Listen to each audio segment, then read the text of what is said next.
ঈশ্বৰৰ মহিমা হওক। ঈশ্বৰে তেওঁক বিশ্বাস কৰা সকলে জানে। প্ৰভু মংগলময়, সংকটৰ দিনা দৃঢ় কুচবৰীত আৰু তেওঁৰ ওপৰত বিশ্বাস কৰা সকলে তেওঁক চিনি পায়। নহুম 1:7 আমাৰ ঈশ্বৰ জিহুৱা আমাৰ প্ৰতি ভাল, কিন্তু আমি ঈশ্বৰ ভাল বুলি লোৱাটো প্ৰয়োজন। তাৰ বাবে আমি ঈশ্বৰৰ আশ্ৰয় লোৱা উচিত। তেতিয়াহে আমি অনুভৱ কৰিম যে ঈশ্বৰ ভাল। আমি ওপৰত পঢ়াৰ দৰে ইয়াৰ বাবে সৰ্বোত্তম সময় হ'ল আমাৰ বিপদৰ দিনবোৰ। সেই পৰিস্থিতিত ঈশ্বৰ আমাৰ আশ্ৰয়। ঈশ্বৰে নিজে কৈছে যে যেতিয়া আমি বিপদৰ সময়ত আমাৰ ঈশ্বৰক মাতিম তেতিয়া তেওঁ আমাক উদ্ধাৰ কৰিব। কিন্তু এইটো সঁচা নহয়নে যে প্ৰায়ে আমাৰ বিপদৰ সময়ত আমি আমাৰ ঈশ্বৰক বিশ্বাস কৰিবলৈ বা তেওঁৰ ওচৰত আশ্ৰয় ল'ব নোৱাৰোঁ? আমি স্পষ্টকৈ বুজিব লাগিব যে বিপদৰ দিনত আমাৰ আশ্ৰয়স্বৰূপ ঈশ্বৰৰ ওপৰত আমি কিয় বিশ্বাস কৰিবলৈ অক্ষম।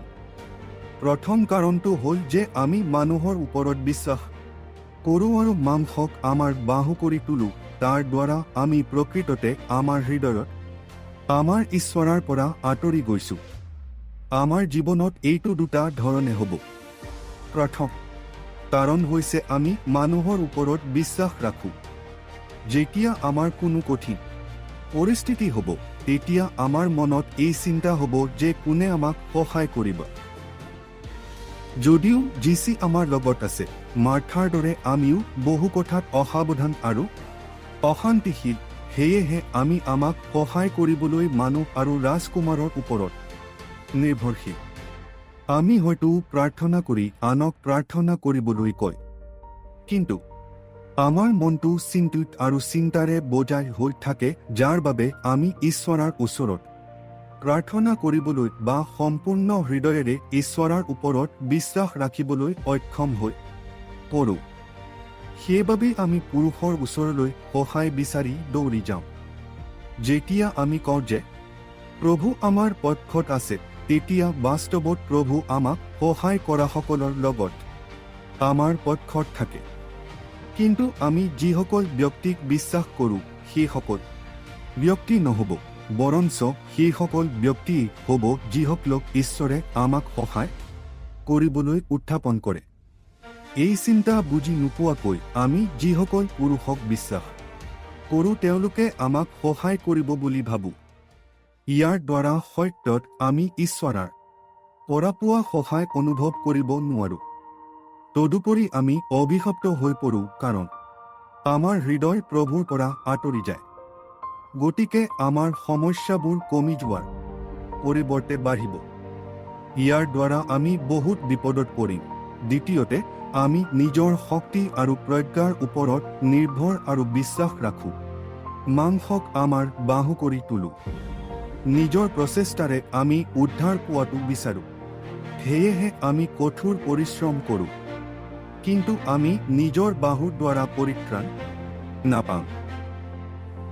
দুষ্টসকল হৈছে সেইসকল যিসকলে নিজৰ হাতৰ কামৰ ফাণ্ডৰ বাবে ঈশ্বৰক পাহৰি যায়।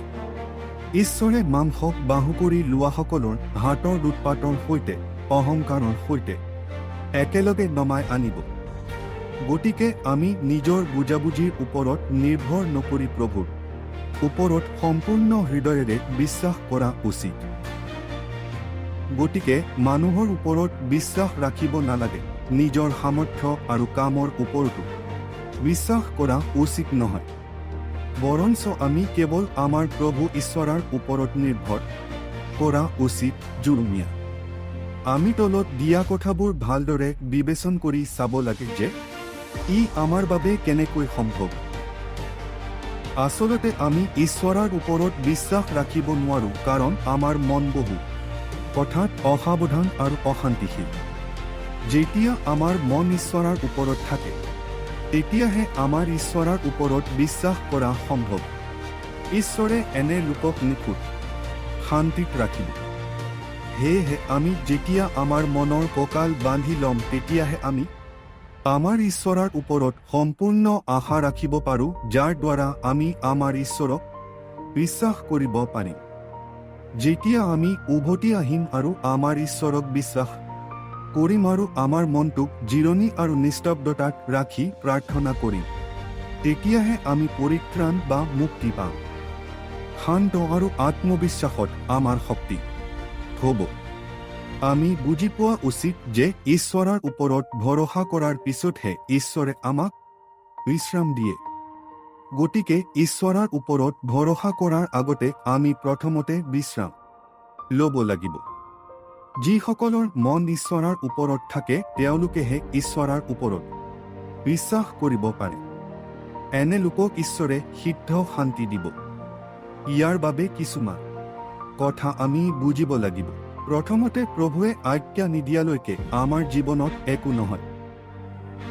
ঈশ্বৰে শয়তানক অনুমতি দিয়াৰ পিছতহে শয়তানে ইয়োবৰ ওচৰলৈ বেয়া আনিবলৈ সক্ষম হৈছিল। প্ৰভুৰ আজ্ঞা অনুসৰিহে প্ৰচণ্ড ধুমুহা বলোৱা হয়, যাৰ দ্বাৰা বিপদ আৰু অত্যাচাৰ আহে। কোনে ঈশ্বৰক তেওঁৰ আত্মাই যি বিচাৰে তাৰ পৰা ঘূৰাই আনি তেওঁ নিযুক্ত কৰা কামটো কৰিব পাৰে। তেওঁৰ হাতৰ পৰা উদ্ধাৰ কৰিব পৰা বা তেওঁৰ কাম ঘূৰাই দিব পৰা কোনো নাই। গতিকে আমি আনন্দৰে গ্ৰহণ কৰিবলৈ সাজু হোৱা উচিত।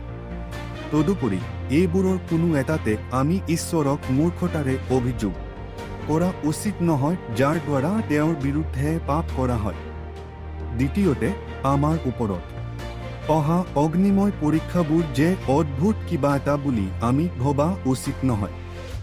আমাৰ ঈশ্বৰ বিশ্বাসী হোৱাৰ বাবে ঈশ্বৰে মানুহক তেওঁলোকে যিমান পাৰে তাৰ ওপৰত প্ৰলোভিত হ'বলৈ নিদিয়ে। বৰঞ্চ ঈশ্বৰে তেওঁলোকৰ সামৰ্থ্য অনুযায়ী কষ্ট ভোগ কৰিবলৈ দিব।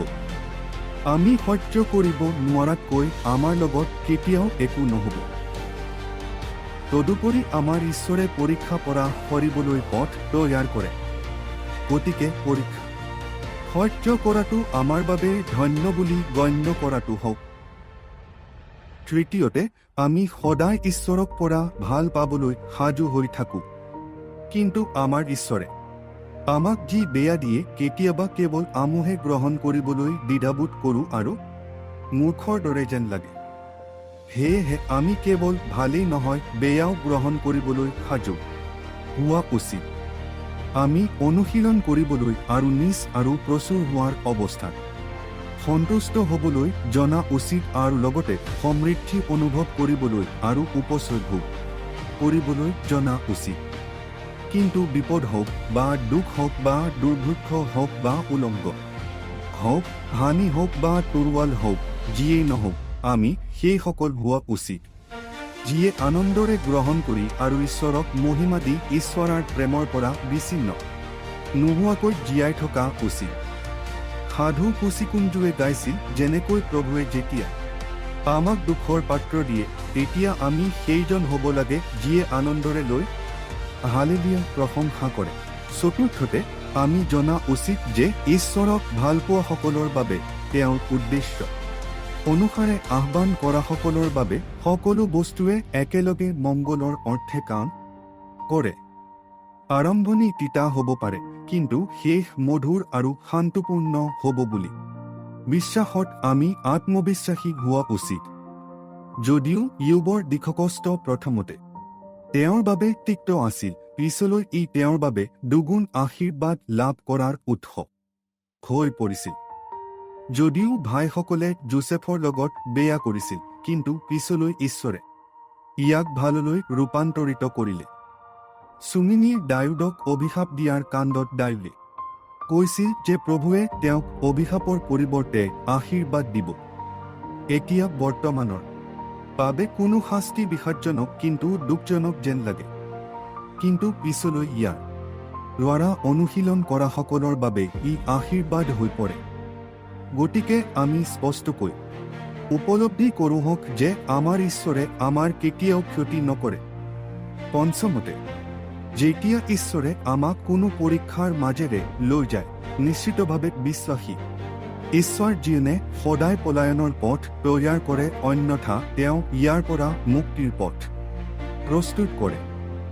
আমাৰ বিপদৰ সমাধান আছে বুলি জানি আমি ঈশ্বৰক অবিৰতভাৱে জানিব লাগিব আৰু বিশ্বাস কৰিব লাগিব।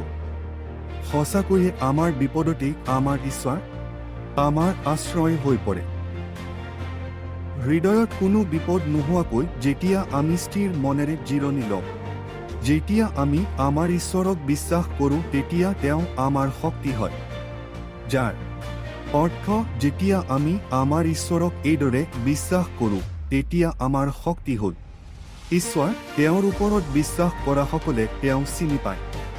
অৰ্থাৎ আমি বিচৰাৰ আগতেই ঈশ্বৰে আমাৰ প্ৰয়োজনীয়তা জানে।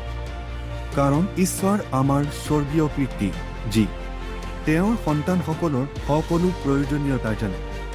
তদুপৰি ঈশ্বৰে তেওঁৰ শক্তি অনুসৰি আমি বিচৰা বা চিন্তা কৰা সকলোতকৈ বেছিকৈ কৰিবলৈ সক্ষম।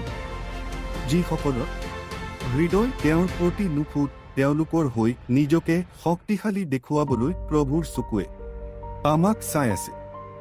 শক্তিশালী ঈশ্বৰে আমাৰ বাবে মহান কাম কৰিব। গতিকে আমাৰ প্ৰাৰ্থনা শুনা ঈশ্বৰে আমাৰ পৰিস্থিতি পুনৰ ঘূৰাই আনিব আৰু আমাক দুগুণ সহায় কৰিব, যাতে আমি সেই দিশকষ্ট পাহৰি যোৱা মানুহ হ'ম। প্ৰভু ঈশ্বৰে আমাক সহায় কৰক আৰু আমাৰ বাবে সম্পূৰ্ণ শান্তি থকা সকল হোৱাটো হওক।